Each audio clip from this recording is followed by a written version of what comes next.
Okay, you are, I'm Tony, K1KP. and what are you selling here? I'm not selling anything. I'm kind of doing a market survey to find out if there's interest in this transmitter that I've designed. And let's walk over and can Okay. you tell me something about it?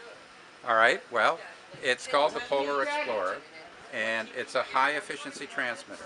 Instead of the 50 to 60% efficiency that most transmitters have today, it has 80 to 90% efficiency. And by making it more efficient, we need less power supply and less cooling. And by having less power supply and less cooling, we can reduce the cost, size, and weight of the transmitter. How much power does it put out? It puts out 500 watts on all the HF bands from 160 through 10 meters. And is the power supply included within there? Yes, it is. It's a power supply is built in, and the total package weighs about 13 pounds, which is about half the weight of the KPA 500. And it needs a separate receiver, though. How do you accommodate It uses that? your existing transceiver as a receiver only. It connects to your transceiver and gets the frequency and band and mode information from your transceiver. So that's where you turn the knob and you tune in stations, and it follows. And when you're ready to transmit, it does the transmit. So you connect your microphone and CW key directly to the Polar Explorer, and it has a TR switch in it. It connects to your station antenna, and it sends the receive RF to your station receiver. And if you want to find out more information about it, go to my website, polextech.com. Okay, and what other modes? You mentioned it's can it operate AM or does it have? It has AM. It has all the standard modes. So it has sideband, CW, AM, FM, and it can do RTTY by AFSK. Okay. It can do FT8. Oh, it can do the digital. It can do the digital modes. All by AFSK. And I noticed as we come over and take a look at it, you have a nice clear exposure here. When you sell it, you won't. That won't be. Will that be an option? Well, we could make that a special option that people really want. I would be flattered if people thought so much of the inside that they wanted to see it. And so it's going to need less cooling than a typical transmitter that runs 500 watts. How noisy is the fan? You have a fan. It looks like it has a fan and it's running now.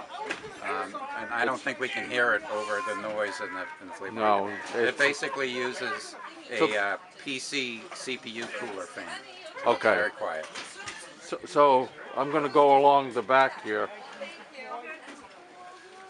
Oh, so that big cage in the back, that's not the fan. No, the fan is underneath here. So when we originally started, one of the ideas we had was to use a liquid CPU cooler like they have in high-end gaming PCs.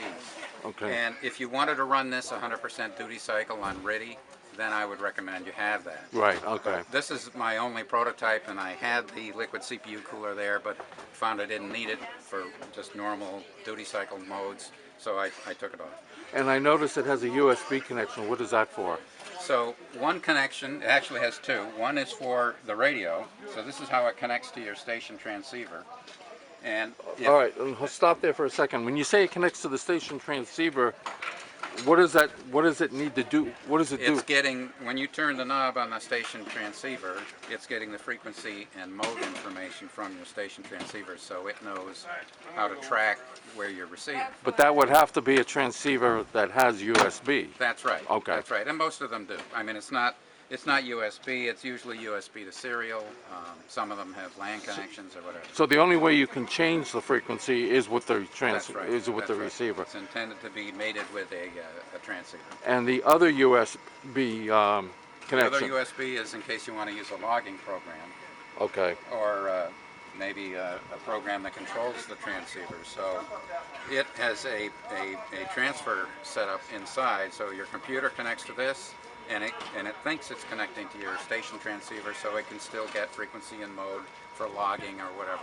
And I noticed it has the BNC connections for the input. Right. RF.